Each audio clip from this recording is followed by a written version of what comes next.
तो पुण्यात्माओं, कबीर परमेश्वर के बिना इस जीव का मोक्ष नहीं हो सकता। कहते हैं गोरख से ज्ञानी घणे ये सुख दे जति जिहान, सीता सी बहु भारिया ये संत दूरी अस्थान। गुरु बिन काहू न पाया ज्ञाना, जो थो था वो छड़े किसाना। गुरु बिन वेद पढ़े जो प्राणी, समझे न सार रहे अज्ञानी। अब पूर्ण गुरु, अब सतगुरु क्यों कहना पड़ा? नहीं तो गुरु ही काफी होता है। सतगुरु इसलिए कहना पड़ा परमात्मा ने क्योंकि यहां झूठे गुरुओं की कमी नहीं।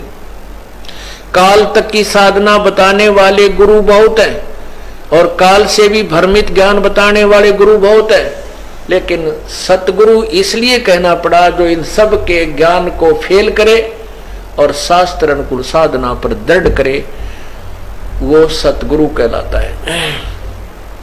जब ये प्राणी प्रेरित होकर के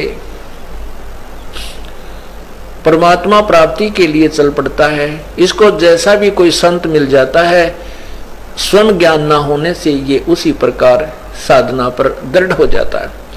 एक सोभरी नामक ऋषि थे, सोभरी, और वो परमात्मा की तरफ में संत के पास गए। उस संत ने जैसी उसको तपस्या साधना बताई, वो दृढ़ होकर लग गए। उन्होंने कहते हैं कि जल में खड़ा होकर के तपस्या की। बाल ब्रह्मचारी था, शादी भी नहीं कराई थी, और एक दरिया में जाकर के वहां तपस्या की बहुत दिनों तक, 10-12 वर्ष तक। वो वहां फिर क्या देखने लगा, कुछ दिन के बाद एक मगरमच्छ था और उस मगरमच्छ की काफी संतान थी।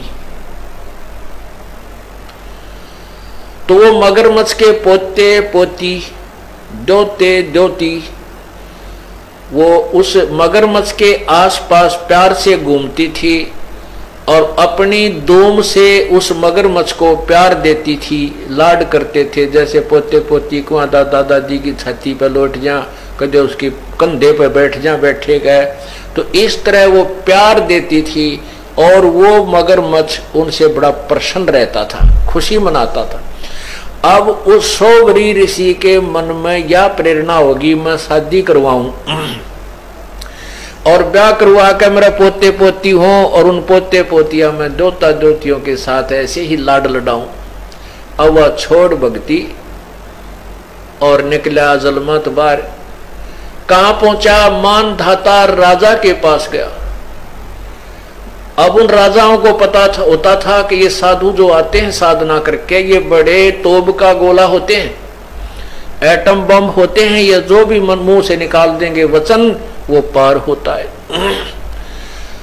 अब वो सोबरी ऋषि तपस्या करके उसका शरीर भी वृद्ध हो रहा, काफी वर्ष हो गए थे, और हाड़ सारे दिखे, बूढ़ी सी शकल, बाल बढ़ रहे।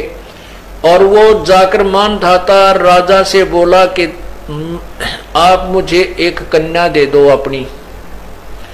अपनी लड़की मेरे से ब्याह दो। मान दाता के 50 लड़की थी। अब राजा बड़ी असमंजस में फंस गया, जब नाटू तो शराप देगा, अरे से बूढ़े बूढ़े के अपनी जवान लड़की ने ब्याह हो, मेरा कैसा मूर्ख नहीं, बताइए क्या करूं, ये भगवान बड़ा फंसा। तो उसने सोच समझ के एक उत्तर दिया कि ऋषि जी, हमारा एक नियम है और ये विधान भी बताता है कि मैं अपनी तरफ से किसी लड़की को विवश नहीं कर सकता किसी के साथ शादी करने के लिए। यदि वो लड़की स्वयं पसंद करें, कोई भी लड़की आपको पसंद करे तो मुझे एतराज नहीं।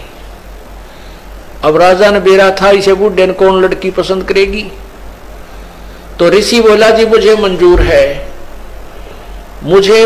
है, अगर ये आपकी कन्या मुझे पसंद करे तो मेरे से शादी कर लेगी। तो राजा बड़ा प्रसन्न हुआ, भाई ठीक है, कटा टंटा, लड़की कोई पसंद करेगी नहीं और यह बला टल जाएगी। उसने, क्योंकि उन लड़कियों को एक बड़े महल में रहती थी, वहां पर एक नपुंसक व्यक्ति जो हिजड़ा बोलते हैं, उनको ड्यूटी पर उनके गेट कीपर रखा जाता था। तो उसने उस नौकर को बुलाया राजा ने और कहा कि ऋषि जी को लड़कियों के महल में ले जाओ और ये जो भी लड़की इनको पसंद करेगी इसके साथ उसकी शादी कर दी जाएगी। अब उस ऋषि जी ने अपनी सिद्धि साधना और सारे जीवन की कमाई इसको कहां बर्बाद करना शुरू किया, अपना सुंदर शरीर बना लिया नौजवान लड़के का।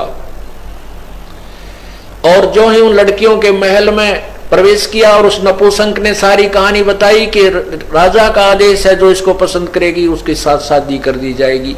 उन 50 की 50 लड़कियों ने उस ऋषि को पसंद कर लिया। अब राजा फंस गया अपने वचन में।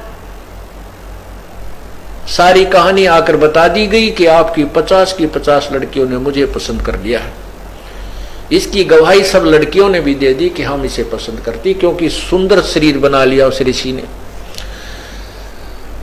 अब राजा ने वह फिर साथ भेज दी लड़की, लेकिन आत्मा बहुत रो रही थी कि इस कंगाल के साथ ये के खाएंगी मेरी बेटी, कहाँ रहेंगी, कैसे दुख उठाएंगी, जंगल में रहना पड़ेगा। पर चलो इनका भाग था, मैं क्या करूं। अब उस ऋषि ने अपनी कमाई थे, देख काल का जाल है भगवान, उसने क्या किया, वहां जाकर के विश्वामित्र को आदेश दिया कि इन 50 महल बना दे। अब विश्वामित्र जी ने 50 मकान न्यारे न्यारे बना दिए और प्रत्येक में बहुत अच्छे खान पान, सुंदर आहार, फल वगैरह वो वृक्ष लगा दिए। एक दिन मानधाता राजा के मन में ये बात आई कि अभी अपनी कन्याओं को देख करता हूं वो दुखी है या सुखी है। वो जब वहां पहुंचा अपने उस ऋषि के डेरे में, देखा वहां तो पूरी 50 मकान बने हुए, बड़े सुंदर सुंदर, एक कॉलोनी सी बसी हुई है। वो पहली लड़की के मकान में जब गए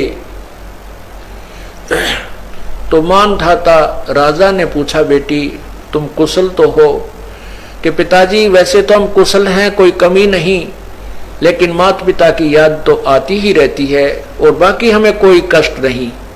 एक मुझे कष्ट है कि ये मेरा पति मेरे पास ही रहता है, दूसरी बहनों के पास कभी नहीं जाता।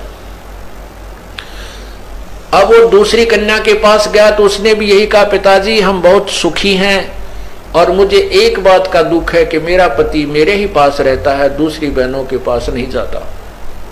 ऐसे 50 के महल में जाकर उसने देखा कि 50 की 50, क्योंकि एक सिद्धि वो चोले धारे, एक सिद्धि नीतत विचार है, ये सर्व अपनी ही कमाई से ये ड्रामेबाजी करवा देता है काल।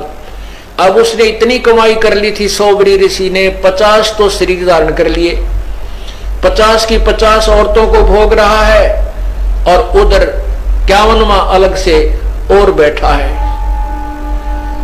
जब मानधाता सब लड़कियों के पास होकर के फिर देखा कि ऋषि तो बाहर भी बैठा है, तब उसके चरणों में मस्तक झुका दिया कि आपकी लीला अपरंपार है। अब उस राजा के लिए तो भगवान सिद्ध हो गया वो सोबरी ऋषि। अब उसकी पोल खुलती है, अब देखना आगे क्या होता है। अब सोबरी ऋषि के 150 लड़के हो गए, 150 बच्चे हो गए, क्यों 50 लड़कियां, 2-2, 3-3 बालक हुए, 50 पत्नियां। अब वो क्या सोचता है कि अभी कोई 4 साल वर्ष का लड़का है, कोई 5 वर्ष का लड़का है, ये फिर सियाने होंगे, इनका ब्याह करूंगा, फिर इनके पोते होंगे मेरे, और फिर मैं इनसे प्यार करूंगा। रे तेरा गजब है, मन तो जीवन खो दिया अपना। हो फिर क्या रोता है कि मेरी सारी कमाई बर्बाद होगी, मैं उस मगरमच्छ के संगत में, कुसंगत में अपना सर्वनाश कराया। अगर वो मगरमच्छ को मैं नहीं देखता, वो कैसे अपने पोते पोतिया में मस्त हो रहा था, प्यार से खुश रहता था, आज मैंने अपना सर्वनाश कर लिया। जो 20, 30, 40, 50, 60 वर्ष में जो साधना की थी वो बर्बाद कर दी, वो नष्ट कर दी।